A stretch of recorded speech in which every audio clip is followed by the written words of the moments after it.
Hey guys, TheUziGunner here, bringing you guys SPL Draft Notes Week 2, the show about anything and everything SPL related. We'll be going over the game scores from last week, our predictions for next week, and we even have a really fun coach interview in between. If you guys are excited for today's episode of Draft Notes and Week 2 of SPL, be sure to drop a like on the video, as well as subscribe to the channel. We're on our way to 5,000 subs for the end of the year, and if you drop a sub today, it would really help me out and, push me towards that goal, and I would really appreciate it a ton.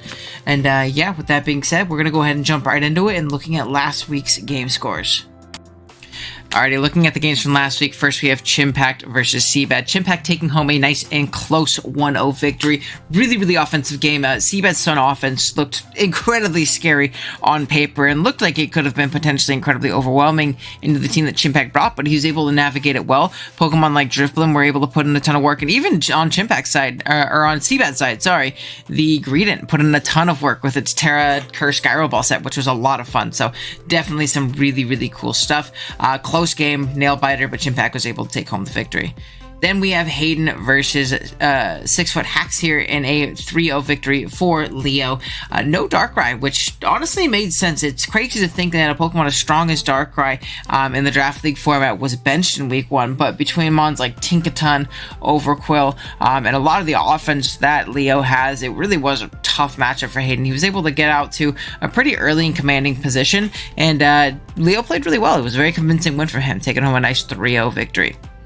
Then we have Playmore versus Nexus, and the strength of Playmore's draft really shined in this week. I mean, Nexus, he said it himself in his video, the team is just so good, man. There's not much of a way to deal with all of the threats they have, whether it be the threat of Chomp, the threat of Valiant, the threat of, Terra Glacier, Terra Electrode, all of these crazy Pokemon that they have on this squad. Even guys like Jugelis, Amoonguss matched up incredible into Nexus. Really solid game from General Tar Heel and PlayMoreEsports, picking up a nice 3-0 victory. Then we have ShadyPenguin's return to Draft League, unfortunately getting matched up into one of the best coaches in the format right now in Joey Pokeaimmd. Really fun one though. I will say, despite Shady losing this game 0-2, I think he actually played really well considering how long it has been since he has played the draft format. And again, I think if he just kind of throws himself into it a little bit more, gets a little bit more confidence, maybe going hard Zoroark on that high jump kick like he really wanted to, I think he'll end up doing really well this season. So hopefully he bounces back here, but Joey's able to take home a win with the Squawkabilly squad. Then we have Emvee versus Drewby. Emvee taking home a 3-0 victory on the back of some heat. The Heat Lord Emvee himself, of course, he has to bring some fun stuff Week 1 with the with the Custat Berry Annihilate there being really cool, but also a Salvez Raging Bolt did really well. Just a well-built team by Emvee and a pretty convincing win into Drewby in Week 1. Nice 3-0 victory. Then we have Shuckleking versus KyleAye. Shuckleking taking home a 3-0 victory on the back of Greninja. Absolutely going buck wild. I mean, it had to hit a gung shot to do it, but the Fling Big Nugget was also really fun to see. Seeing that nuke through something, and then having to hit the +3 gung shot on the Latios was definitely very stressful from a viewing perspective. I'm sure even more so from Shuckle's perspective, but he was able to take home a nice victory here, knocking off Kyle in the Rain versus Sand matchup. Then lastly, we had the TheUziGunner and Gator. Gator returned to Draft League, taking home a very convincing 4-0 victory here against Uzi. And a Pokemon I didn't expect to do so well was something like Whimsicott. I think the Choice Spec set was really pressuring. And then obviously Staraptor looked really solid in the matchup as well. Gator taking home a pretty convincing victory, despite not seeming to know what a lot of the Pokemon in the gen were and things like that. But it was really cool to see him come back. Ourselves, we were able to go 5-2 in pick'ems this week, which is pretty good. I'd like to reiterate going into Week 2. I try and do pick'ems solely based on the matchups themselves. I think it gets a lot tougher and more difficult to kind of judge these matchups when I'm going arbitrarily on potential player skill, things like that. So I think it just makes things a little bit easier to do them via, Pokemon matchup. So that's what we'll do going forward, just so you guys know, obviously, as a heads up. And yeah, with that being said, we're going to jump right into the matchups. First matchup we're going to look at is going to be CBAD versus Shady. Starting off with Shady, I think his best potential win condition in this game is going to be something like SD Sneasler. I think if something like Corviknight is chipped down, really a +2. It doesn't have many answers, especially that Unburden ability is really paramount in any really kind of setup sleeper in this game. Out prioritizing outspeeding any chlorophyll mons, booster speed mons, things like that. I think that's a really clutch aspect. I think Lumberry is a very solid option for this in particular, mostly for that Weasel amazing to not get whisked by that, but same thing for a Mismagius. Same thing for a Burning Bulwark on the Gouging Fire, things like that. I think Lumberry could definitely be clutch, or even Ninetales Will-O-Wisp. So I think I would probably go Lum, but there's probably White Herb angles and, different things you can do in that regards. But definitely a really, really solid Pokemon this week, which is Dual Stabs plus Shadow Claw. Wash Tom also looks great in pivoting to something like Gouging with Foul Play and T-Wave. Now, obviously, if Gouging is boosted, it's going to probably 2-hit KO you. But between Foul Play, T-Wave to slow it down, obviously you can't burn it. That can obviously really, really help. Pokemon like Lilligant don't want to take a T-Wave. Pokemon like the Walking Wake pivoting and for some reason aggressively don't want to take a T-Wave. Really nothing wants to take on the Rotom super well. Sandy Shocks in the Sun does decently, but that's just going to be something you're going to have to deal with. And honestly, we have Landorus, which is a great Sandy Shock switch in. So I think something like that is going to probably be your best bet into the Gouging. Now, maybe a Rocky Helmet. Again, if it's banded, it's going to have to come in, hit you, take Helmet, take Foul Play. It's basically going to be dead, especially if you can get up Rock. So that's probably your best way of slowing down that monster in the Sun.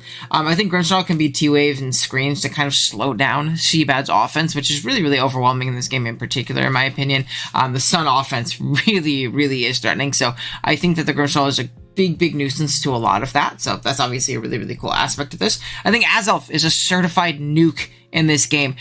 Just Psychic, Fairy, Fire, just absolutely nukes. And really just Psychic Fire. You can even just go U-turn for the Hoopa and kill it. And then other than that, you really only need Psychic and Fire, and you absolutely cleave through this team. Really, really strong Pokemon here. Gets revenge by some things in the Sun, but outside of that, has a great speed tier as well. AV Archaludon is something I really think is great. It has no Okos into it. Like, nothing really kills Archaludon in one, and it's incredibly strong and picks a lot of KOs, lots of 2-hit KOs between his Dual Stabs and Thunderbolt and things like that. So definitely a really strong Pokemon. And another AV option is obviously Magmortar. I think Terra Magmortar is probably Shady's best Terra Captain in this game. Fire plus Fairy typically doesn't have great switch-ins, especially when you have ground covered on top of that. And then when we're giving it Sun, it makes it really, really threatening. So either AV, Spec, Scarf, there's a lot of different sets you can go with Magmortar here just to kind of get it in and do a lot of damage. It's freaking nuclear in the Sun, man. And Sun's going to have to come in this game. I think Helmet Lando is another Pokemon that can also punish Gouging as well as get up rocks, so that's another option we can go. I don't think Lando is great offensively, obviously, into Wheezing Corviknight. It's going to be a little bit tough to get it going, and even Mismagius, you have 3 ground immunities, but it's a solid rocker. I think there is an angle for a Gravity set as well, because if we set up Gravity, we can kind of just click strong EQs, because the resist is Lilligant. So if we can eliminate those weaknesses, or those immunities, the resistances don't really exist. So that's another angle that we can obviously go in this game in particular. Now, from CBAD side, I think Gouging seems really, really strong. I think Banded is absolutely nasty in this game. I think DD is good too, but I think if you come in with Banded or Scarf or something like that, you just click Flare Blitz and Dragon Claw and potentially Outrage, as something like Grimmsnarl isn't a switch-in and just dies to Flare Blitz. I think you're going to be in for a really, really good time. It's really going to break open the team for other members in the back. Speaking of which, other members in the back, we have Wheeze and Corviknight. They function really, really well defensively into Pokemon like Sneasler, into Pokemon like Landorus, into Pokemon like Azelf to an extent, not super much, though they do lose to some pretty common offensive Pokemon like the Magmortar, like the Azelf on the opposing side, so CBAD's gonna have to be careful about that, but one of the two or both are gonna be decently solid.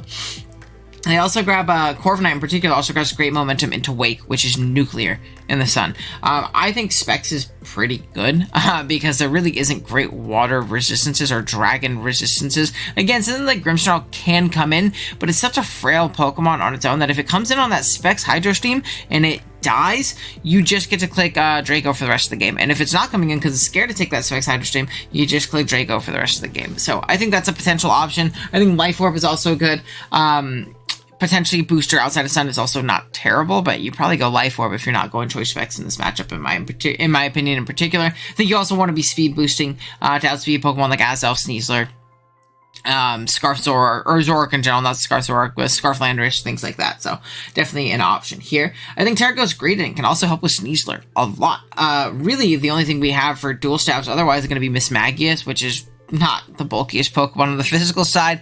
It kind of gets blown up by Shadow Claw, but something like Greedent, if it's Fizz Def and is running Terra Ghost, I think it can check the Sneasler really, really well in this matchup in particular. So that's something to keep in mind. I think Ninetales is needed in this matchup for Sun. It's not necessarily the worst thing in the world because kind of overload factor with gouging and fire moves being fire moves and chipping things down. Maybe will-o-wisping things and healing wishing something up or something like that. But it's definitely not the best Pokemon in the world. But I also think Hisui Lilligant is incredible in this game. Whether it be a victory dance set or whether it just be clicking attacks, it really is incredibly strong with dual stabs and Ice Spinner, really. I mean, you can tech on other options like victory dance. Excuse me. Like Brick Break for screens, things like that. But man, it is a very strong Pokemon. I am personally going to lean CBAD in this matchup over Shady. I think it is very close. I think this game can go either way for sure. But I think the Sun offense and Wake gouging Lilligant is incredibly overwhelming for Shady. And CBAD does have initial pivots into some of the scary offense. But I do think that if Shady plays aggressively enough, he's going to be able to force enough progress to hopefully do well and take home his first win back. Next up, we have PlayMoreEsports versus the Los Angeles Lakers. Now, from Playmore's side, I think Valiant is a ridiculous Pokemon in this matchup. I personally like Choice Band in this matchup a lot. I think there are some merits for Swords Dance, maybe some kind of Black Belt set, maybe some kind of Booster Energy set. But with the priority that Joey has on his team, in particular with the Scizor being a great revenge to that, and even Terranormal quick attack from a burned Billy, I don't think it's really going to have that opportunity to set up and win. Again, especially with that Scizor, which is really good in the matchup. But I definitely think that it is nuclear in this matchup. I think fighting plus fairy is always going to be incredible. But here in particular, man, oh man, I think you come in, you just click Bandit Close Combat the entire game. Something like Gladiath comes in once on a Spirit Break or a Knockoff or even Shadow Sneaks and things like that, it's going to die. So that's obviously something to keep in mind. Other than that, the fighting resistance on this team are non-existent, and it really can just kind of come in, click a button, and do some damage here. I think SD Cerulege is a great win con if Pert is chipped down. And again, if something like Valiant forces Pert in to come take a hit, I think that the SD Cerulege with SD, Poltergeist, Bitterblade, and Shadow Snake really is all you need. You also might need to chip down Hisui Quillfish, but if a Fizdef Hisui Quillfish is coming, something like Valiant is going to be likely to potentially force that thing in too, so that you can force it out. And again, that chip is going to really be all you need, so really solid. I think Tank Chomp feels very likely in this game. When you look at Joey's offense and a lot of the priority physical-based offense, Pokemon like Scizor, Pokemon like Lycanroc, even Big Billy, and then we even have guys like Cinderace, which tank, Rocky Helmet, Ruskin Chomp checks well.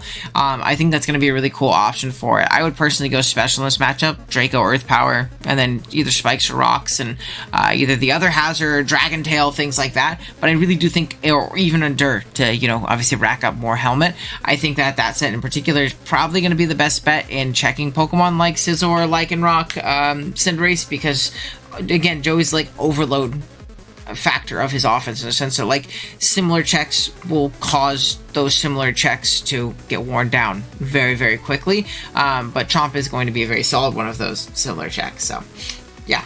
I also think that AV Metagross is really solid here in the sense that it checks the Latias very well, which can get pretty out of hand. It also soft checks things like Thundurus very well, and on top of that, Bullet Punch priority is going to be great for things like Lycanroc and Billy. We can even tech on cool Grass Knot tech for the Swampert potentially wanting to come in. And again, if we chip down the Swampert, we're going to be in a really good spot with our Cerulege. I also think Iron Jugulis with booster speed is really solid, either as a revenge killer to a ton of Pokemon on this team, or as an endgame clean up and win potential kind of mon.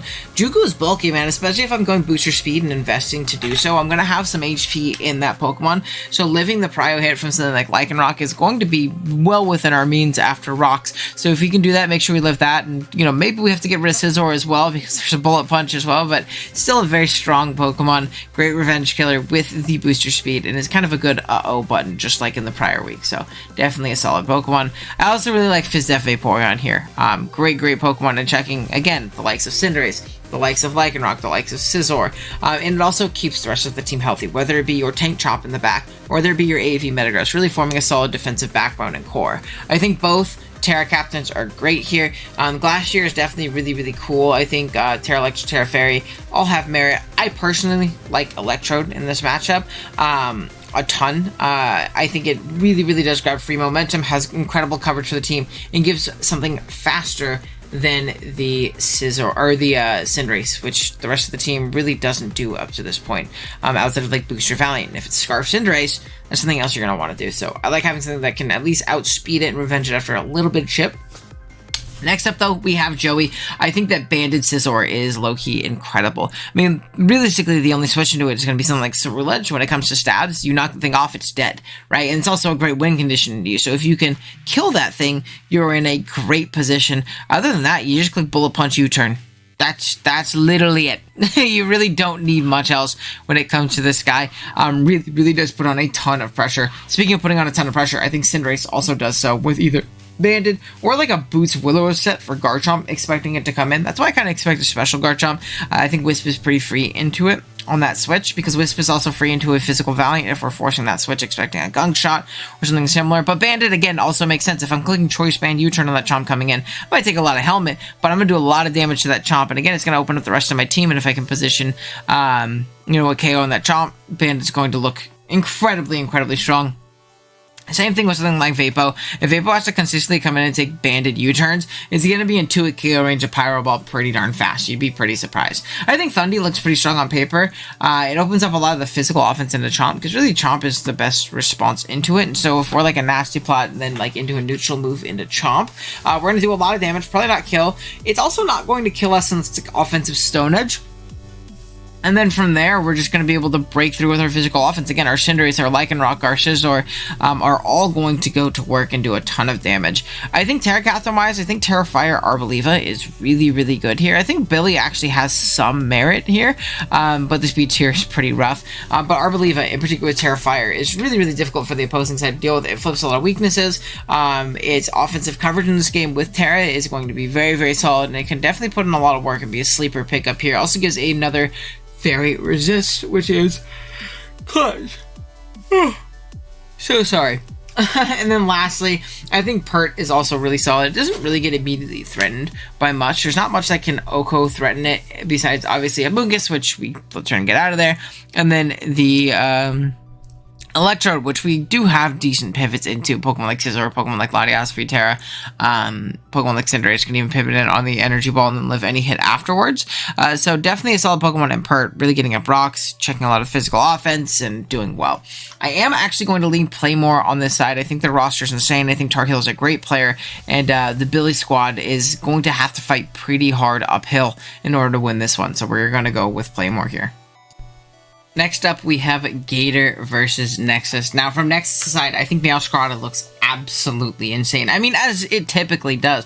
When you have Dark, plus that Grass and Flower trick, and then Triple Axle and Play Rough, and all those crazy coverage moves, you're going to have a good time. And in particular against this team, Dark, Grass, and Ice is really all you need, and you absolutely cleave through this roster like it's nothing. I also think that Kyurem is really strong as well. We have soft checks and things like Goldango that can take a hit, but nothing appreciates the combination of Freeze Dry plus Earth Power at all in this team. It actually just demolishes the squad, whether it be a Fat Boots variant, whether it be a Scarf set, whether it be a Spec set, whatever it may be. Kyurem actually looks really strong here. It could even be a Babiri Berry for the Goldango potentially to stay and be able to 2-hit KO that guy with an Earth Power in most instances. So that's obviously really strong here. I think Terra Electric Galva is also incredibly strong. And the ground type is something like Donphan that gets 2-hit KO by offensive Bug Buzzes sometimes, and definitely Energy Balls.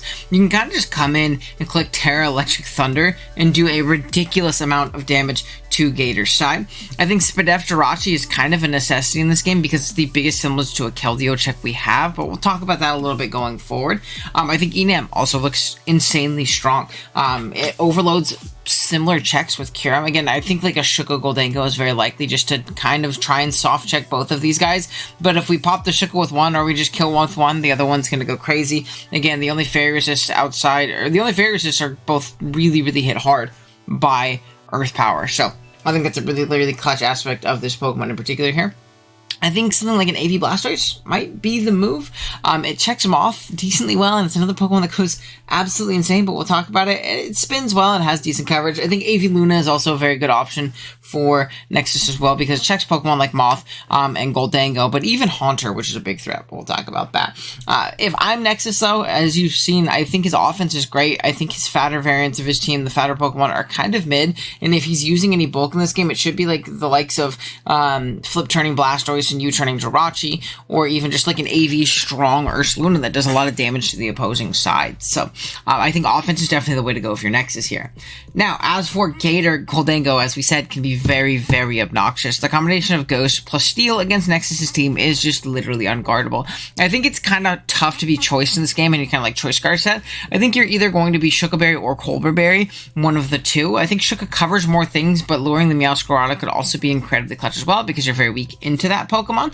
I think Samurott is also going to be great as a lead spiker. Obviously, there is the Blastoise, but if we bring Haunter, which I actually think is a very good slept-on threat in this matchup, we're going to be able to spin block pretty consistently, whether it be an offensive Haunter that does a lot of damage, whether it be a T-spiking Haunter, because we don't think Toxicroak is coming, which I'm not super big on in this matchup in particular, or whether it be a weird Max SPF set, which when I was boxing with Nexus, I actually toyed around with that idea because it absolutely stuffs non-Psychic and Amorous, and I don't think an Amorous is going to want to fit Psychic in this matchup in particular. So I actually really like Haunter a lot in this game as a sleeper threat, as well as a solid spin blocker at the very least. And even if we can stop Blastoise from spinning just once, it's done its job, because it's probably not going to get the option to do so again against a team like this. I also think Bellybolt is really strong as a Terra Captain, though. I mean, probably just Terra Electric, because we don't really want to turn into a flying type and gain a bunch of flying weaknesses to things like Galvantula and Kyurem and Triple Axle from Meow. But as a pure electric type, only the Ursaluna really wants to switch into those electric boosted moves. And from there, we also have Muddy Water for the Ursaluna. We can be incredibly bulky, incredibly obnoxious with the static for the Meowscarada. We could be a helmet variant, or we could even be a specially defensive variant if we're really, really worried about things like Kyurem and the Enamorous. I think probably physically defensive is a little bit better, in my opinion, just as a great Meowscarada check. And yeah, just that's King Bellybolt, man. Such a good Pokemon. Speaking of good Pokemon, I think the combination of Keldeo plus Iron Moth is so overwhelming for Nexus. He doesn't have consistent counterplay to either of those Pokemon. I think Keldeo can kind of just come in and click a Water Stab and do a lot of damage. Water plus Fighting is so good here. You do have to worry about Toxicroak to an extent, but you do have Air Slash pre-Terra, and if it Terras into like a Steel type or something like that, you can obviously just hit that guy with a Secret Sword. And it's not like it really appreciates taking Secret Swords or Focus Blasts anyways. It is still but a Toxicroak, so that's a really strong mod. And then Booster Speed Moth is a great win condition, in my opinion. Has incredible coverage. You get one Fiery Dance boost and you're kind of off to the races. You can just go 4 attacks and do a ton of damage to the squad. Raptor is another Pokemon that goes absolutely crazy. We have one Flying Resistant Jirachi, which I think is going to have to lean a little bit more especially defensive. And if it doesn't, Raptor is going to open up your Keldeo to do a ridiculous amount of damage if both end up coming. I think this is a pretty close matchup, but I am going to lead Gator on our... I am going to lead Gator, sorry, on paper. I think his offense just gets a little too overwhelming for Nexus here. Next up, we have Drewby versus Uzi. That is kind of a tongue twister, I won't lie to you. Now, from Uzi's side, I think he has some really potent offensive pieces. First up is going to be that Chi-Yu, man. It just clicks Dark Pulse the entire game. Dark Resist being Mabo Stiff. Yeah, Mabo Stiff means Dark Pulse is super free, whether it be on a Nasty Plot variant, whether it be on a Choice Specs variant, and especially due to the fact that you can run Modest very freely in this game, which also makes Scarf a very viable option. Now, also there's Quackleval. That is also a Dark Resist, I understand, but if I'm Specs Chi-Yu, or I catch you with one Psychic, you're not really a resist, right? Same thing with Mabo Stiff not really being a resist, especially when Mabo Stiff can Terra, so I think Chi-Yu goes absolutely insane. Dragon Ball, always very strong, right? We don't actually have a ghost immunity on this team. So I think his Specs angle from Pulse is also very viable. Again, the only thing that is going to resist it is going to be something like Mabo Stiff, which doesn't really count in my opinion. You can kind of just click Shadow Ball and Draco the entirety of the game. So that's obviously very solid. I think Deoxys defense is great defensively on this team, whether it be setting up hazards for your big threats in Chi-Yu and Dragapult, or just being a great check to Pokemon like Quackleval, Boulder, Rillaboom and just being able to teleport around and get into those threats as well as set up hazards for them makes it incredibly, incredibly valuable. I really love Dio in this game. I think Ozzy's typing defensively is very, very solid as well. I think offensively it's also still very strong. There's Pokemon like Rillaboom that can always revenge you potentially, but being able to hit that thing with a strong play rough or Ice Spinner and get rid of the terrain altogether is great. You check Heatran, you check Quaquaval really well. You're going to be a great revenge to Boulder. Just a really strong Pokemon overall in my opinion. I actually really, really like it here. I think Oki is a strong Rilla check, if anything. I don't think it's the greatest here. I more so think Shaman is probably going to be the best Rillaboom check because we also have something like Quaquaval. But if we don't want to spread Shaman too thin, I think that we can bring Oki as that, main check to the Rillaboom and kind of just spread knockoffs and get some poisons and be a big nuisance in that way. But like I said, Shaman is also going to be a great, great check to those Pokemon as well. And I think Terra Rotom Fan also has a great, great niche in viability here. It has an incredible speed tier, really only being outsped by the top-end mons of Boulder and the Thundurus, and I guess the Frostless as well, but especially with Terra, I think this thing can absolutely go crazy with either a Nasty Plot variant, just a Boots 4 attacks, or like Will-O-Wisping variant. It can definitely do some work. Now, from Drewby's side, I think Boulder is probably your best win condition. It definitely has some hurdles to jump through, but in general, it definitely can pull up the game with booster speed and SD if you get the proper chip otherwise. I think Banded Rillaboom deals a ton of damage for it as well. I really do like it. If we can catch those checks in a Shaman, if that's the check, and we catch it with a big, big U-turn, we're going to be in a great spot. Even if Oki is the check, if we catch a thing with a high horsepower, or just kind of whittle it down, U-turn around, and just kind of force it out because the rest of our team is pretty okay into it, I think that really opens up Iron Boulder, because once those checks are gone, we kind of just click Grassy Glide and do a ton of damage. So really, really solid Pokemon in this matchup, in my opinion. I think SPL Heatran is needed. You need to somewhat check Chi-Yu. If it's not a Specs variant, you won't get to it KO'd, which is nice. You need to check Dracopult. You can probably run with like a Protect Magma Storm set just to trap things in, do a bunch of residual damage, and get some leftovers back. And I think iTrapple also looks pretty okay with Grass Dragon Ground as like its combination of coverage. It actually looks pretty strong into the opposing side, so definitely not a bad Pokemon at all. And then we have Pokemon like Quaquaval, which can always get out of hand, but there are some big hurdles to it in Dio, Shaman, and Azu. It really is probably one of the worst Quavo matchups you're going to have all season, which doesn't bode well for a team where it's one of the main centerpieces. So I am personally going to take Uzi in this matchup. I think he has a really, really good one, but that's actually going to be our interview. We're meeting up with Uzi here. I'll go ahead and jump right into that interview before we get to the rest of the games. We'll talk to him a little bit about the matchup, his run last season, and his take on Draft League in general right now, and how he's approaching it. So please go ahead and enjoy. Alrighty, guys, here we are with the man of the hour himself. We are here with TheUziGunner. Do you want to say hi, man? How's it going? Pretty good, pretty good. I'm happy to have you on. Thank you for taking time out of your busy week and coming and talking with me really quick.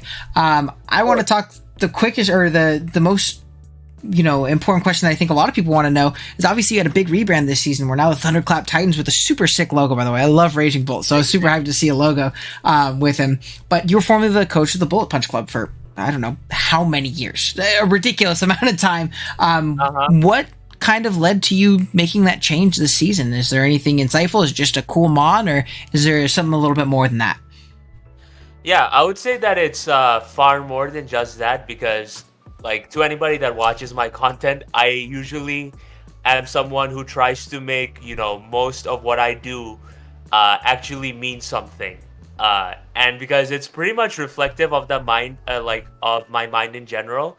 But basically, the Bullet Punch Club is something that I've pretty much been using since 2016. And it was always it was originally a sick reference to the Bullet Club, which is a pro wrestling faction, and at that time was pretty hot. Not so much anymore, sadly, but that was pretty much the base idea behind it, and I've pretty much been happy enough to carry that flag for many years, because I felt like it's a good way of throwing a nod at my love for professional wrestling and mixing it with Pokemon at the same time. And I do think that the logo that I used was also pretty sick and all that kind of stuff. But as time went on, as I slowly started to figure out my own identity as far as this whole YouTube sphere goes, and what it is that I want people to associate with me for, I realized that the Bullet Punch Club was never really something that represented just that, but rather the journey of me figuring out who exactly I am. Because throughout these years, I tried a lot. I tried a lot of things, see if it worked or not. And regardless of how the outcome may have been, like there was never a clear cut, direction that I was walking towards until right now. So when I talked to Joey and all that kind of stuff, he was the one who actually pitched to me that maybe it's time to go for a new rebrand. Oh, okay. Emvee's rebranding to the Big Nuggets. Joey rebranded to the LA Wakers, which, by the way, was immediately when he did that, he won his second title in so many years. Mm-hmm. So, based on that, I was like, you know what? I think it actually is time. And the Thunderclap Titans is something that pretty much came together on the basis of a few things. For one, my original channel mascot, and it still is to this date, is Raikou, which by the way is a nod to my country's national national animal, the Royal Bengal tiger.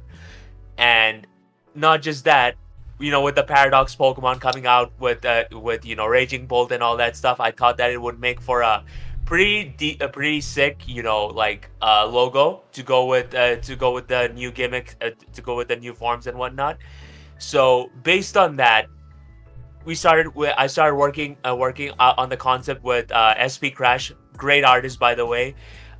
We made a couple of mock-ups based on what I personally was looking for, and I think it just did a flat out amazing job. And I think the Thunderclap Titans, the name itself, and even Raging Bolt in general, it's representative of my overall ambition in the grand scheme of things. Because while my journey as the Bullet Punch Club was me figuring myself out and trying to finally get acknowledged, I would like to believe that this thing exactly happened at the end of last season. And right now, I'm not just aiming for the top. I'm ready to become one of the faces of draft format. So yeah. Heck yeah, man. That's awesome. I also didn't know that Raikou was the channel mascot. That's really cool. It's really cool tie to your your culture and where you're from and things like that. That's awesome. And I'm a big Bolt fan. I think that guy is so sick looking. I thought it was really funny looking at first, but after you look at him a little bit more, he is menacing, and they made that sucker big in game. He is imposing, dude. He is a cool mon. Yeah. It's the same with me. I used to think I was initially like, what the fuck are they doing? Is Game Freak running out of ideas? But no, like it was actually I love it genuinely. Oh, super awesome mod. Now, we obviously just kind of touched a little bit on last season where you were so close to the championship after a really incredible run, a really awesome team piloted by big guys like Great Tusk and Kilowattrel, and a really fun team. Can you tell me a little bit more briefly about your experience in SPL Season 1 and if it's had any effect on your mindset going into Season 2 or just Draft League in general, how you look at the format? Right. I appreciate the question, by the way. Thank you very much. So, yeah, like honestly, Season 1 I feel was probably the most important draft league season that I had in my entire life.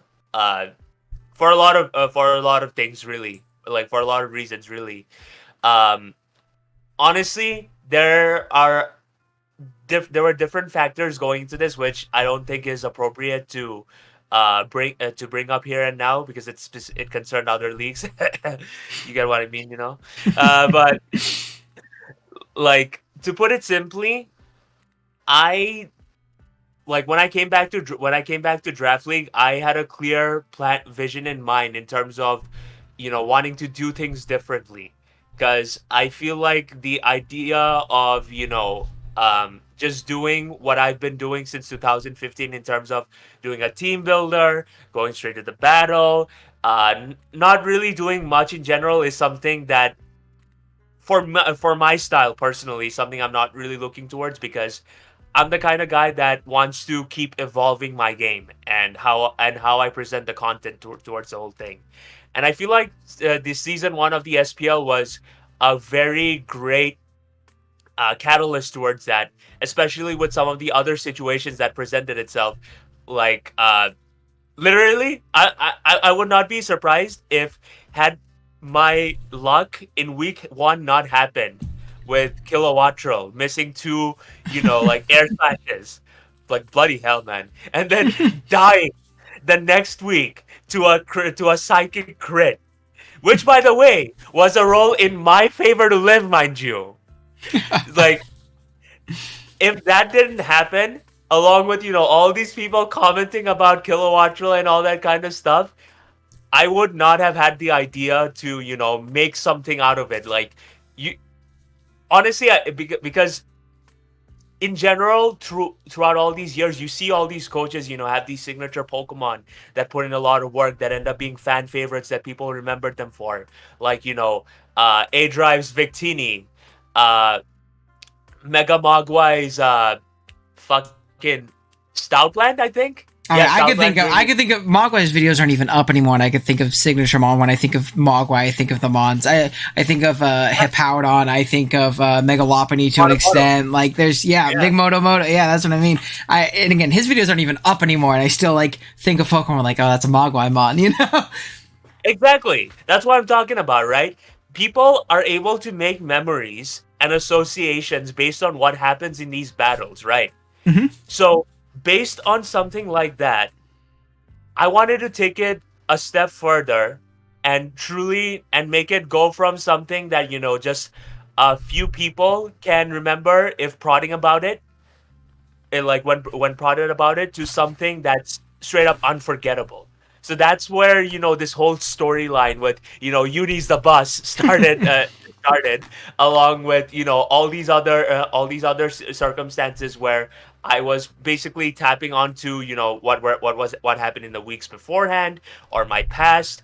All of these things pretty much came together into being being a bunch of stories that I would put on a weekly basis. And while I won't say that I knew exactly what I was doing for most of them, like, it really helped me in the process of figuring out exactly where how I want to present my content and what direction I wish to take it in. Because don't get me wrong, while I am very much proud of the fact that I reached the SPL finals and all that stuff, and sadly was not able to finish the story, in general, I feel like this was the first time that I was able to just enjoy the process. The process of going through these matches on a weekly basis, and like in having like creating these own individual stories based on these specific weeks alone, and then just going on from there. Because, and you mentioned something about how it concerns Draft League in general, and I say this as someone who felt the exact same way too. I feel like for many years, Pokemon content creators who try to enter Draft League are under the focus on the, I wouldn't say the wrong thing, but rather are a marginally misguided about this perception that how they are perceived, how they are viewed, like how much worth they are in other people's eyes, whether their videos will be successful or not, are solely dependent on whether they win their matches or not. And don't get me wrong, obviously, being a good player and all these things, it has its own validity. Don't get me wrong, but I think season 1 very much proved to me that this isn't exactly the most important thing when it comes down to when it comes down to Draft League content creation itself. Because keep in mind, with the next two words I said after Draft League is content creation itself. And I say that because I literally have material to show for it. When I had my first big opportunity in the WBE in 2019, I literally filled in for a squad that was 0-5 with minus 20 differential. I'm not even exaggerating, by the way. Oh yeah, no, I remember. Yeah, exactly. You remember. And I ended up turning that 0-5 record into a 7-6 record, going 7-1, and making that minus 10 differential. Minus 10 differential plus 10. So, despite having such a season like this, and don't get me wrong, I did receive a lot of kind words, a lot of praise for that, and all that stuff. I think, and and keep in mind that this happened in the WBE in what was their biggest season yet, which had a lot of eyes in it. Notice how people will only recognize this if I prod them about it, if I bring this up. Whereas what I did last season in the SPL, the reception that I got, all these comments, all these kind words, like, it is 10 times more than what I got in the during the WBE run. Same with the views, same with how the people's perception of me and all that kind of stuff. So I feel like season 1 was not just, very important to me, not just the most important draft league season to me for my own reinvention, but also, should be looked at as something that, the content in itself is what truly matters at the end of the day. While you should absolutely do your best to be, a great player and win your games, it is not the end all be all. So it is only when you start having fun in the creation of the content itself that you're able to truly enjoy this experience. And I hope that people remember that. Oh yeah, no, I think that's a really important thing. It's something that I've definitely been working on myself. I'm definitely I definitely struggle with the losing aspect of it. Obviously, we're all competitive people, but at the end of the day, it's a game. It should be fun. It should never be stressful, right? We're playing with pixels. Like, it's not too big of a deal. And I'll notice again. I won't lie to you. There's sometimes I'll get my ass beat, and I'll be nervous to upload a game. Like, oh, damn, this is a bad one. The views don't drop off. I think the community's gotten to the point too where you really don't get too many rude people in the comments anymore dunking on you because of your plays. And I consider myself a good player, and I still get nervous about that. So I think it's an important thing to note that, and it's something I struggle with, and I think a lot of players and draft league players struggle with. Is it's all right to lose. Like, it's not gonna nobody's gonna not watch you anymore because you didn't prep well enough for X setup sweeper and got 5-0'd. You could put a fun spin on it. So that's definitely really, really important to note. I definitely agree. Yeah, exactly. And to your point, my week 1 against Gator, I got clapped, like straight up. And despite that, I actually did go into this video thinking that thinking that I wasn't gonna get much out of it, and I didn't have that much good expectations about it. But turns out this is my highest viewed draft league video of all time. There you go. So you tell me. Yeah. There's data backing it up. Now, speaking of this season in general, how are you feeling about the team, the squad this season? Is there anything that you're particularly really excited to use, whether because you've loved using it before or because you haven't gotten the chance to in Generation 9 yet? Yeah, I'm honestly very excited about my draft because usually whenever I, make a team, especially right now in Generation 9, I try my best to have it comprise of mainly Pokemon that I have not used before. And I say that, and even if to balance it out, I do try to have some specific Pokemon that I have experience with, like Iron Treads,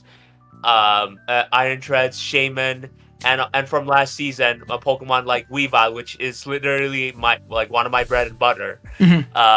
So yeah, I think in that regard I really like the team that I cooked this season. And while I did not have the best first week with it, I do think that I have a usual process when it comes down to having a good feel of my team, where eventually I start building a good understanding towards it, and I'm able to work towards, building optimal builds that are not just fun for me, but also are effective. And in that regard, the fact that I have Pokemon like, Dragapult and Chi-Yu. Oh man, that top 3 was insane. You and PlayMore got a pretty nasty start to the season with those top 3.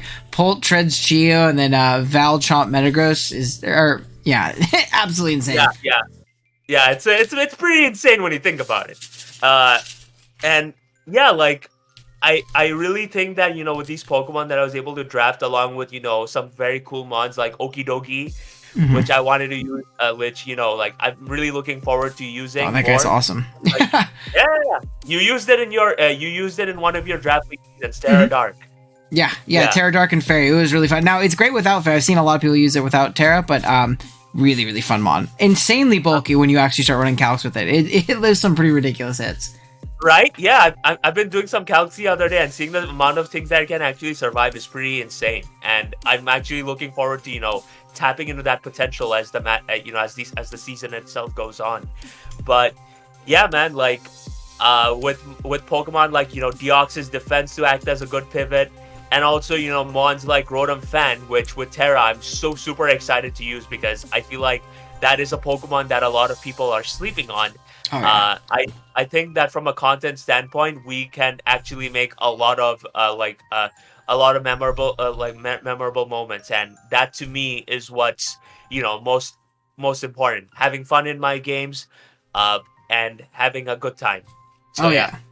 Now, speaking of having a good time, it's always everybody in the SPL. It's a great roster, but there's obviously going to be some people that you're really excited to play, or somebody you really want to play because you haven't played them in a long time, or you've never gotten the opportunity for it. Is there anybody on your schedule that you're super, super excited to play, or someone that you don't have on your regular season schedule that you're really hoping you meet up with in playoffs? Anybody like that? Absolutely, yeah. There is one person who I wanna face more than anybody in this current season, and don't get me wrong, this season is full of amazing competitors. Oh yeah. And facing like whoever I matched up with it's an honor, genuinely. Mm-hmm. But the one guy who I want to face more than anybody else is ShadyPenguin. Oh yeah, of course. Because like other than him, being one of the GOATs of Draft League, and him being there during a time when I was just starting to get my foot in this community back in 2014 to 2015, I would say that my association with Shady is a very important one, based on him being one of the first people in the Pokemon YouTube community to actually make me fall in love with YouTube Pokemon content in general. Mm-hmm. Like before he even reached 100,000 subscribers, like I used to watch all his road to ranked videos on X and Y, Auras, and all that kind of stuff. Oh yeah. And I in general, like, while Mega Mogwai was the person who made me decide that okay, I want to make I want to start this as a hobby, it was ShadyPenguin who started putting these thoughts into me, and it's honestly just a huge honor to see him back in Draft League and doing it, like going at this whole thing again. So I'm not sure if even if we're not matched up this season, I certainly hope that it happens in playoffs. Oh yeah, definitely would be really excited. I know a lot of people are super, super, and whether it be people who've been around, like you've been around even longer than I have, but I've been around for a minute, or even younger kids. I have a younger brother who's 11 years old. He watches a ton of Pokemon content on YouTube, and he loves Shady stuff. And I told him that Shady was playing Draft again because I've showed him, one-off videos of it, and he was super excited. So it is really cool to see Shady come back. It is definitely really exciting. Absolutely. Then lastly, leading into next week, that's what typically the show is. It's a lot of analyst work and looking ahead at the matchups and trying to get into the head of the coaches. I have one right in front of me. So I was wondering, this week, obviously you're looking to bounce back after a tough loss to Gator, which we talked about just a little bit. Do you have any insights you can let us in on in regards to your matchup against Drewby this week? Either your thought process for little small things, or even some ideas you were cooking in the lab? Right. So I'm just going to be very blunt about this whole thing. Drew does not have the best matchup against me. I took one look at it. And it's very much something that it's very much something that I expect to give him a good challenge. But with that said, the thing about bad matchups is that people usually are at their best during circumstances like that, because that just makes them go extra hard in terms of prepping to potentially catch their opponents off guard. Since if things ain't looking too hot, the best thing you can do is come up with something that is effective, but also something that your opponent doesn't account for, thereby getting yourself the victory and all that kind of stuff. So in that regard, it's a two-way street, because I want to build my squad in such a way where I do not get complacent over me having a better matchup, and on the other hand, being building a good enough squad where depending on what tech that he decides to bring against me, I'm able to react accordingly to it. So based on that, I'm actually bringing some nice tech, I guess you could say, because I'm bringing Sap Sipper, Belly Drum, Azumarill. Oh, baby. Overpop, watch out. That is pretty awesome. Really, really cool stuff. Definitely. That wood hammering gorilla boomer, that Appleton. Oh yeah. What's it called again? Hydrapple. Yeah, Hydrapple. Hydrapple. Yeah, that thing ain't got. None of these things are gonna be doing jack to me anytime soon, and I'm actually pretty excited to use this one. Obviously, there's like, I don't wanna just pop the belly drum off really early because. No, it's going to require some chip when you're not huge power. And the damage obviously isn't going to be there, but some things get whittled. We whittle some things down, hazards, passive damage, whatever it may be. The rest of your offense, that's definitely a really cool endgame win con. Yeah, exactly. Like, especially when a couple Pokemon are hard-walled, like Rillaboom, having no coverage for, the Water Fairy outside of obviously its stab. And same thing for Hydrapple, actually, I think. Unless I'm forgetting a coverage move. I don't think it's Sludge Bomb. None of them have it. Yeah, nice. There you go. Yeah, there we go. Like, in that regard, I do think that it has great late game potential. And also, one thing to note is that when you have an Azumarill, always worry about the Mirror Heart. Oh, that is all. Any setup in general, I call it the Torterra effect. Anytime I had a Torterra in a league once, and anytime I played it like twice in a tournament, and I was popping mirror herb after mirror herb, just really terrified of Shell Smash, and people just started running like mono leech seed sets and iron defense because it's terrifying, man. You could actually flip it on yourself pretty quick, so gotta be careful. Yeah, exactly. Yeah, that's exactly what we're talking about here, and in that aspect, I do think that this Azumarill, this fucking Sap Sipper Azumarill, and also Chi-Yu, like, bro. Oh yeah. I'm like, Drew doesn't have any switch-ins to this. Like, I can literally, because of the speed tiers, I can run Modest. And with that Modest feature, I can run a Black Glasses.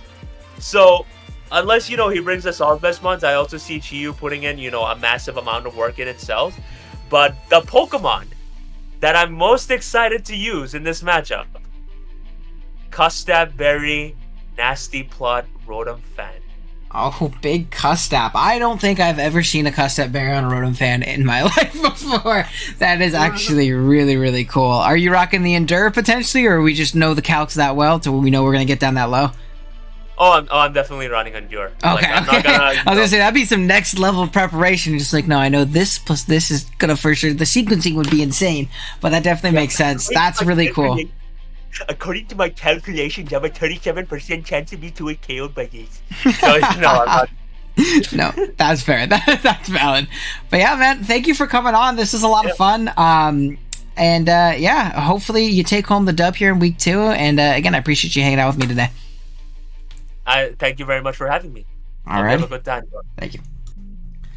Alrighty, guys. Next up, we have Leo versus Shuckleking here. Now, from Leo's side, I think Bundle looks extremely, extremely powerful. Really, in any rain type of matchup that Bundle's going to match up into, it's going to be really, really strong. I mean, the only checks that I potentially see on the opposing side are going to be like a Spadef Bronzong, an AV Haydunn, maybe, to an extent, but realistically, there is not much that switches into Hydro Pulse Freeze Dry, and that is just kind of how Bundle functions, and even just Ice Beam in general. Really, really does look incredibly strong in this matchup. I think Ogerpon also looks really, really strong in this matchup. If Rain is never up, the combination of Power Whip plus Ivy Cudgel plus potentially Knock Off if you really need it, but really not really, or Low Kick and Play Rough as options, probably Low Kick, again, looks absolutely monstrous in this matchup. There really isn't consistent counterplay to that combination of moves at all, if that thing gets going. Maybe unless Sun is up or Rain is up, but even then, Pokemon like Pelipper, they're going to take neutral damage from Power Whip. What are you going to switch in your Kilowattrel on a Power Whip in the Rain? I guess that will take 2, probably, maybe. But really, that's about it. I think this looks really, really, really, really strong in this game. I think Tuskrat's great Nox as well in this matchup. You could either be like an AV or probably a Pasho Berry into the Rain matchup, in my opinion, because KyleAye lure things like Gren, lure things like Pelipper potentially, depending on the coverage that you're rocking.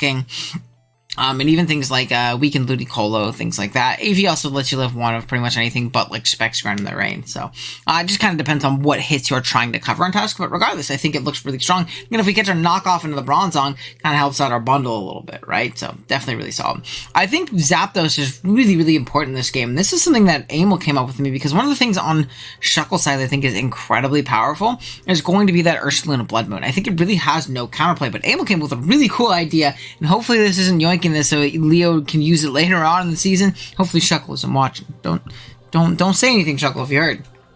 But some kind of sub-pressure Zapdos might be the only stop to Blood Moon. Or instead of sub, more likely, honestly, you can run an Eerie Impulse set. And the reason being is if you're a really fat SPL set, you can switch in on Blood Moon, take the hit pretty darn easily. Your pressure, so you take away 2 of the PP, your Eerie Impulse, drop its special attack, and then you can potentially roost up afterwards. And especially because Earth Powers aren't going to do as much on your roost when it's Eerie Impulse down, especially if we're specially defensive. On top of that, Zapdos, especially defensively, is really good in terrain. It checks Pokemon like Pelipper, it checks Pokemon like Greninja, it's going to even soft check Pokemon like Ludicolo with Terra, you will take them on. It's going to check Pokemon like Kilowattrel, at least function as a U-turn pivot into it if it is a Volt Absorb set. So I think some kind of Spadef Eerie Impulse Zapdos, as weird as it sounds, is a really, really strong Pokemon in this matchup, and that was a really good shout by Amel. I think Terra Apple can also be a solid Gren check. You can probably just go Terra Dragon with Thick Fat and take it on pretty darn nicely, so that's obviously a clutch aspect. I don't know if you want to go Terra Steel because you end up becoming weak to water pretty much with it being in the rain, so you don't check it super well in that regard. And then Manaphy is also really good in the rain. It always is, whether it be a Tail Glow set, whether it be a Calm Mind variant, kind of getting the benefits of Take Heart even though it is banned, just because of the fact that you're, getting the rain hydration as well as Calm Mind, and that can make this thing a big nuisance in all honesty. And then Tinkaton. I think Tinkaton is great. I think Balloon Tinkaton is great. I think Swords Dancing Tinkaton can do a ton of work. If you look at Dual Stabs plus Knockoff, there isn't switch-ins to a +2 Tinkaton, which is really, really strong here. You can also go a Rocking variant with Molt Breaker because it's going to light a rock in the face of something like Hatterene, but realistically, I think a Air Balloon set, either with Rocks 3 attacks or Swords Dance 3 attacks, is really, really powerful in this matchup for Leo. Now, as for Shuckle side, I think Specs Gren is probably your best way of forcing progress. It is really, really strong in this game, whether it be spamming Dark Pulse or Hydro Pump. You kind of have to click correctly, but if you do, you are going to be in a good spot. Always. I think Blood Moon can also super smash if Zapdos isn't that particular like Eerie Impulse type set, whether it be a Specs variant, whether it be just like a 4-attack Silk Scarf set with like Blood Moon and Earth Power and Hyper Voice and a bunch of options like that. It can definitely be really strong, especially Vacuum Wave is a great way of revenging things like Bundle, which can get really, really out of hand. You can also go some kind of Resist Berry, whether it be Choppleberry, whether it be Rindoberry, whether it be Pashoberry. There's definitely a ton of options for it, right? It's just always going to be a demon 1-for-1 mon.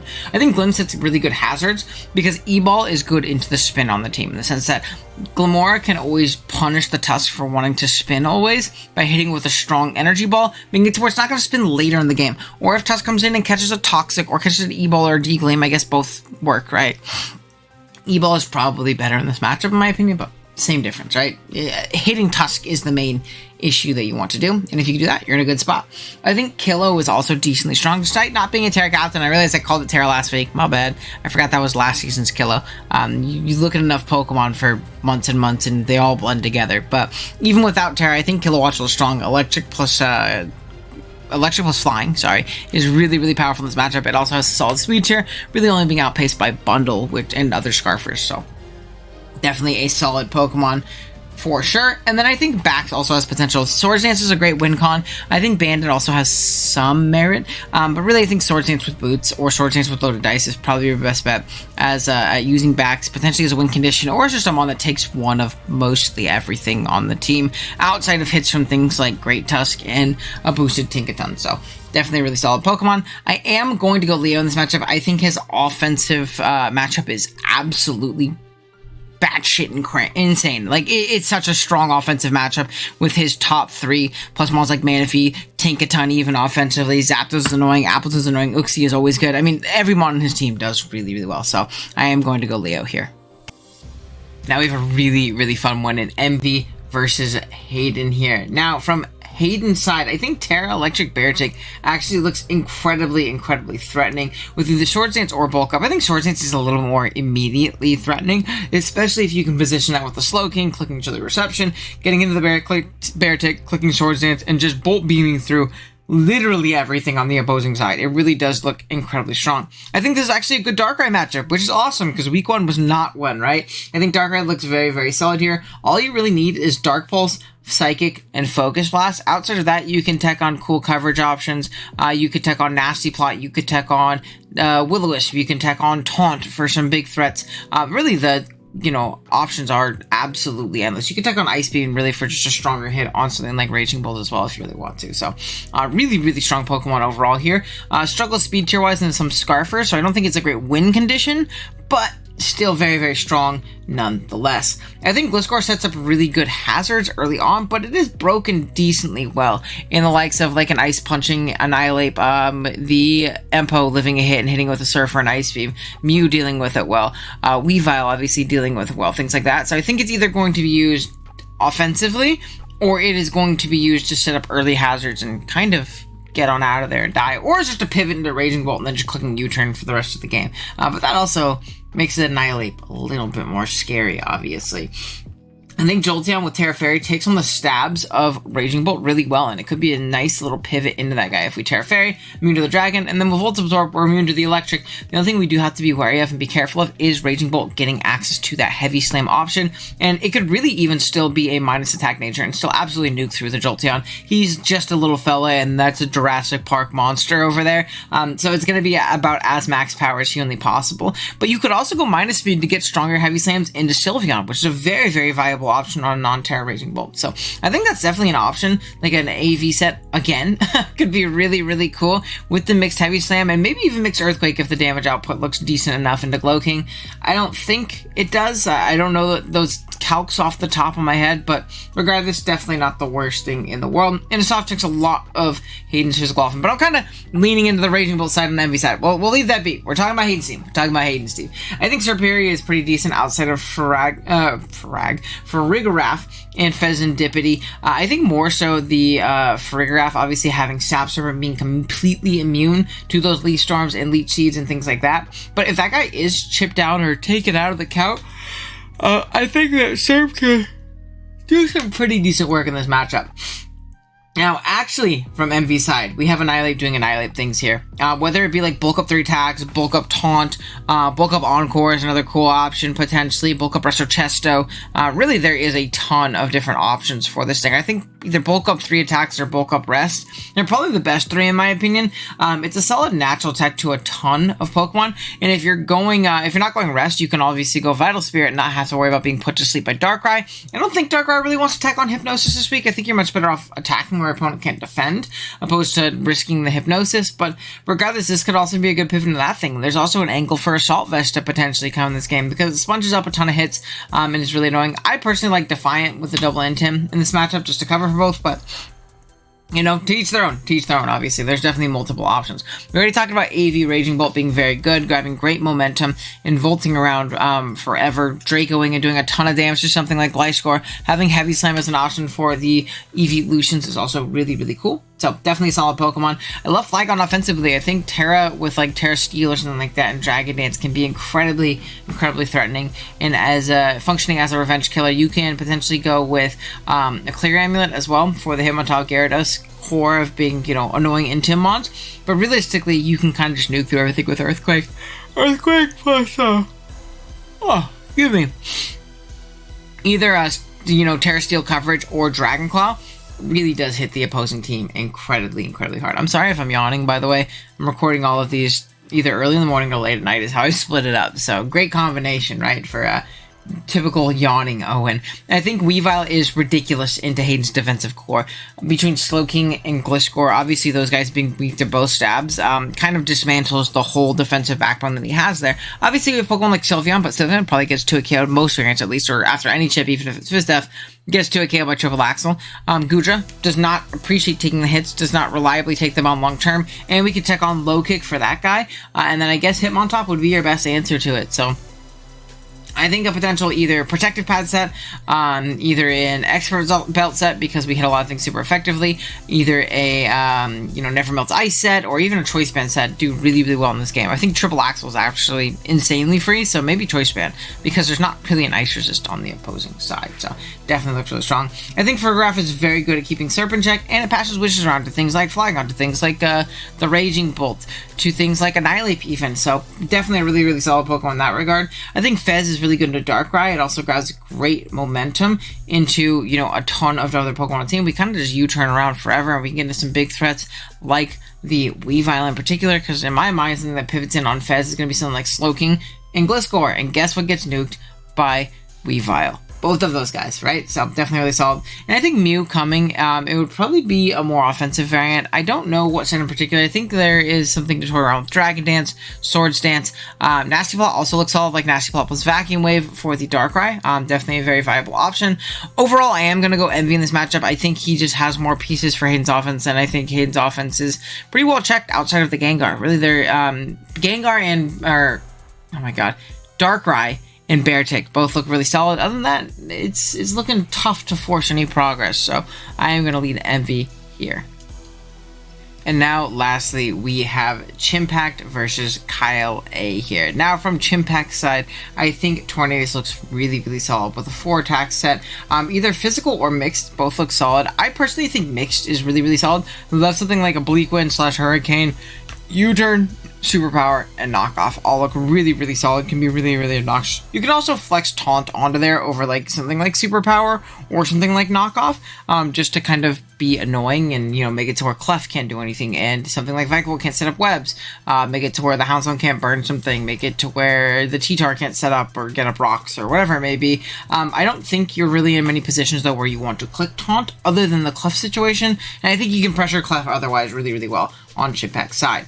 I think Shook of 4-attacks hands also seems really, really great. Or a Lumberry, to be completely honest. You'll live a Earthquake naturally from something like Excadrill, so maybe it's worth going Lumberry because of the likes of Pokemon like Moltres and Houndstone potentially burning you, and being a big, big nuisance in that way, or even Tentacruel poisoning you and things like that. So maybe Lum is a little bit better now that I'm thinking about it, looking at the matchup directly in front of my face again. I think Ting-Lu checks the entire squad outside of Ogerpon. It's incredibly hard to kill. There's actually not really any Pokemon that 1v1 him. Even something like Clef, if you're packing Heavy Slam, you're probably 1v1ing non-helmet Clef pretty darn well. So either just some kind of hazard setting Ting-Lu because it beats the spinners, or some kind of Assault Vest that could also be really, really cool, because it gives a great offensive coverage in this matchup, as well as more longevity versus things like Latios, which is probably going to be in the main check too. So definitely a really, really solid Pokemon here. I think Shift Gear Reverum has probably one of the best matchups it's going to have all season. There is an argument for Terra Grass, but Fire is insane in this matchup. There really is no answers for Dual Stabs plus Fire at all once we get boosted up and things take a little bit of chip. Maybe a Fluffy Houndstone takes a little bit of chip, but even then Fluffy Houndstone can't burn you because you're a fire type, and that's ridiculously annoying. Maybe something like Moltres, if it's Fizz Def, is going to have to take a little bit of chip prior, but other than that, when we set up that Shift Gear and we're Terra-Fired, the game might be over. Or also Drill can potentially defend you, so there also is like Air Balloon shenanigans that we can pull and things like that. Also gives us more setup options, which is pretty darn nice. So definitely a really solid Pokemon in this matchup. I think Ogerpon Wellspring also looks really, really solid. There isn't great counterplay to it, whether it be as a spiking set or realistically just a 4-attack set is what I think. Then you can go Dual Steps, knock off U-turn very, very freely in this matchup and do a ton of damage, as well as soft check a ton of things. We soft check things like the Excadrill very, very well. We're going to be able to force a ton of damage on Ogerpon, as it is really the only resist to Dual Stabs plus knockoff on this team, or the only check to it potentially. That or Latios, which are both going to get absolutely nuked through and really, really broken down. So it is a really, really strong Pokemon. I definitely think it is great here in that regards. And then Dozo is pretty solid into Sand offense. Obviously, it's going to stuff things like Drill. It's going to stuff things like, Sand Rush, Houndstone offensively and things like that, which is really, really cool. There's also some other good Pokemon in the matchup. I think Drifblim has a place but then you're not tearing your Rev Room, and I don't think that's worth it. I don't think that the Dragonite is great at all into sand, so I probably wouldn't rock with that guy, but I think there also is some merit for some kind of Leech Seeding, Calm Minding, Comfey potentially, maybe some Sword Power, so I don't know, you kind of need to chip down that Moltres before, in case it's like a Brave Bird variant, or Hisuian Arcanine. That's another Pokemon that does pretty well if it finds the opportunities to get in. It's just decently hard to position it, but I think like a Bandit set could really do some work into the squad. Now, from Kyle's side, I think Bandit Drill with either Sand Rush or Sand Force is pretty high risk, high reward, but really, really solid. If we get the Sand up, and if you imagine like Choice Band Sand Force or Choice Band Sand Rush even, if we predict the right Pokemon coming in, we're going to do a ton of damage. If we can catch that Torn with an Iron Head, like literally once, we can kind of click Earthquake throughout the entirety of the game. Or if we kill that Torn, I really do think it's going to be the only ground immunity that comes here. And if that's the case, you kind of just click Earthquake and do a ton of damage. Outside of the immunities, we really just have the Dondozo, which comes in, takes a ton from Bandit. I think after Hazards, if you're Sand Force, you might even 2-hit KO it, so definitely really, really solid in this matchup. I think that Houndstone is another Terra option, potentially Fairy. I think it's a little bit better defensively with like a Fluffy variant, but offensive has some merit with Terra Fairy to potentially, like, you know, punish and beat down similar checks to the extra draw. Even offensive with Will-O-Wisp is a very viable route. I think Ogerpon is really, really strong here. It gets a good knock on Torn and wears down the opposing side really, really well, especially if we can get up rocks. Knocking that Torn, getting up rocks, chipping it down, whirling down with sand, things like that, is going to open up Pokemon like Excadrill and even your own Ogerpon to come in and pick KOs really, really well. I think it forces a lot of progress. I think Latios can push through its check with Tinglu with a set like Specs, either Draco or Surf, or Calm Mind Weakness Policy is definitely an option if we think a Throat Chop is going to come into us. Latios is bulky, man. We can Calm Mind, take the hit, throw off a +3 Surf, and do a ridiculous amount of damage, really helping out the rest of our squad, whether it be an offensive T-Tar win con, whether it be something like Moltres doing more damage, whether it be something like Excadrill if it's a more physically defensive set. So definitely really, really solid. I think T-Tar is needed, but it kind of sucks in this matchup. Again, something I could see is using Latios to bait in Tinglu and doing a ton of damage to it, and then maybe using a more offensive Tar, but even then, Iron Hands is still a great check. Dozo is still a great check to conventional sets, so maybe some kind of Rock Polish special set could do some work, or just some kind of special set in general, but really hard to exist into Tinglu, Iron Hands, and really do anything meaningful at all. So it's going to be a tough matchup for it. I think Moltres is really hard for Chimp to Oko with anything, especially if it's a Will-O-Wisping variant. I think realistically it's just the Arcanine, or you can go a more offensive variant and go with still maybe Will-O-Wisp for a couple of the threats, but Scorching Sands plus Flamethrower is really, really obnoxious for the opposing side. Scorching Sands, Flamethrower, and then Flying Coverage just does a ton of damage. And then I think Terra Electric on Vikavolt is actually really, really solid. The ground type in Tinglu is never going to be the answer because it doesn't really beat Vikavolt, especially because we have strong stab Bug Buzzes coming off and really weakening it down, probably coming closer to it KOing it if we're offensive. So if we do that, opens up the rest of the team. Don't think it's going to come in. That being said, that means Terra Electric, Volt Switches, and Thunderbolts are very, very free and very, very strong. It also takes away our flying neutrality and makes us a resistance as well. So definitely a solid option. I think this matchup can go either way. I am going to lean Chimpact, though. I think he has so much for the Sand offense. Again, it sucks for Kyle because I love his team and I love the idea of Sand Lottie offense. But unfortunately, it's just another tough matchup for it. So yeah, we are going to lean Chimpact here. And that is going to be the end of Draft Notes Week 2. Let me know what you guys think in the comments below. Let me know your guys' pick'ems. I'm always really curious to see what you guys think about the matchups and who you guys think is going to win. Let me know what you guys thought about the interview with Uzi. And if you have a coach you want me to interview next, please let me know. I'm going to set that up for the Week 3 next week. I haven't interviewed anybody yet, so I need to reach out to some people. So let me know who you want to see. Thank you guys so much for watching. Again, drop a like if you enjoyed, sub if you're new. I'll see you guys next time. Later.